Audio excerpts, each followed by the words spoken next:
IVF చేసుకునే ప్రతి కప్పుల్లో fertility సెంటర్లో అడిగే ఒకే ఒక క్వశ్చన్, మీ ఫర్టిలిటీ సెంటర్ యొక్క సక్సెస్ రేట్స్ ఏంటి అని చెప్పి. కానీ వాళ్ళు అడగాల్సిన రైట్ క్వశ్చన్ అదా? Definitely not. ఇన్ఫ్యాక్ట్ రైట్ క్వశ్చన్స్ది ఒక పెద్ద లిస్టే ఉంది.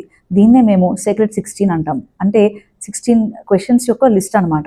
ఈ 16 క్వశ్చన్స్కి మీకు కరెక్ట్గా ఆన్సర్స్ దొరికితే జనరల్గా రియలిస్టిక్ ఎక్స్పెక్టేషన్స్ తోటి ముందుకు వెళ్తారు. రియలిస్టిక్ ఎక్స్పెక్టేషన్సే కాకుండా కంప్లీట్ క్లారిటీ తోటి ట్రీట్మెంట్ చేయించుకుంటూ ఉంటారు. సో ఫస్ట్ ఆ క్వశ్చన్స్ ఏంటో చూసేద్దాం.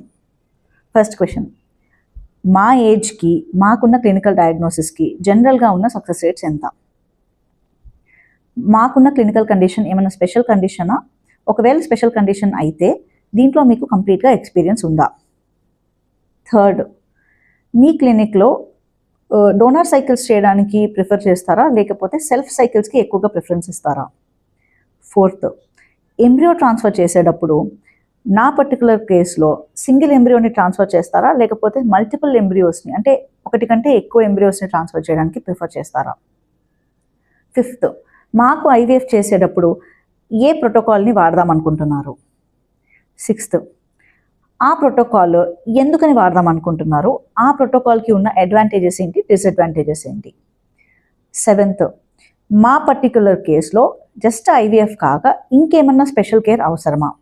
ఇంకేమన్నా ఎడిషనల్గా ప్రొసీజర్స్ చేయాల్సి వస్తుందా, లేదంటే ఇంకేమన్నా ఎడిషనల్ ఎన్హాన్స్మెంట్స్ వాడాల్సి వస్తుందా సక్సెస్ రేట్స్ ఇంప్రూవ్ చేయడానికి? ఎయిత్ క్వశ్చన్, ఈ పర్టికులర్ ట్రీట్మెంట్లో మొత్తంలో స్కాన్స్, కన్సల్టేషన్స్ మొత్తంగా సీనియర్ డాక్టరే చేస్తారా, లేకపోతే జస్ట్ ఐవీఎఫ్ స్టార్ట్ చేసేటప్పుడు డాక్టర్ చూస్తూ మిగిలిన టైం అంతా కూడా వేరే వేరే డాక్టర్స్ చేస్తూ ఉంటారా?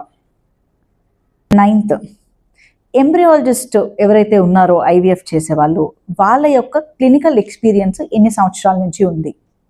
10th, యావరేజ్గా ట్రీట్మెంట్ స్టార్ట్ చేసినప్పటి నుంచి ఫైనల్గా ఎంబ్రియో ట్రాన్స్ఫర్ అయ్యి రిజల్ట్ వచ్చే వరకు ఎంత టైం పట్టచ్చు? 11th, టోటల్గా ఐవీఎఫ్కి అయ్యే కాస్ట్ ఎంత? ఆ కాస్ట్లో ఉన్న ప్రతి ట్రీట్మెంట్స్ యాడ్ అవుతాయా లేదా?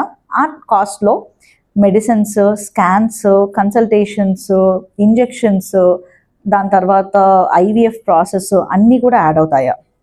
12th, additional process like ICSI కానీ, లేకపోతే ఎంబ్రియో ఫ్రీజింగ్ కానీ, లేకపోతే క్రయో ప్రిజర్వేషన్కి రెన్యూవల్ కానీ ఒకవేళ చేస్తే దాని యొక్క ప్రైస్ ఎంత?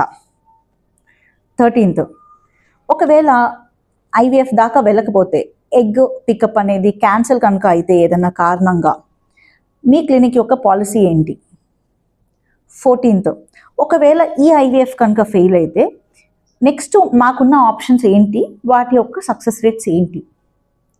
15th, ఈ టోటల్ ప్రాసెస్లో కంప్లీట్గా మాకు కమ్యూనికేషన్ ఏ విధంగా జరుగుతూ ఉంటుంది?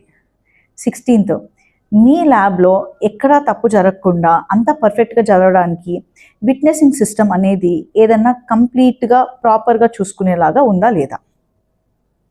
ఇవన్నీ మీరు అడగాల్సిన 16 క్వశ్చన్స్.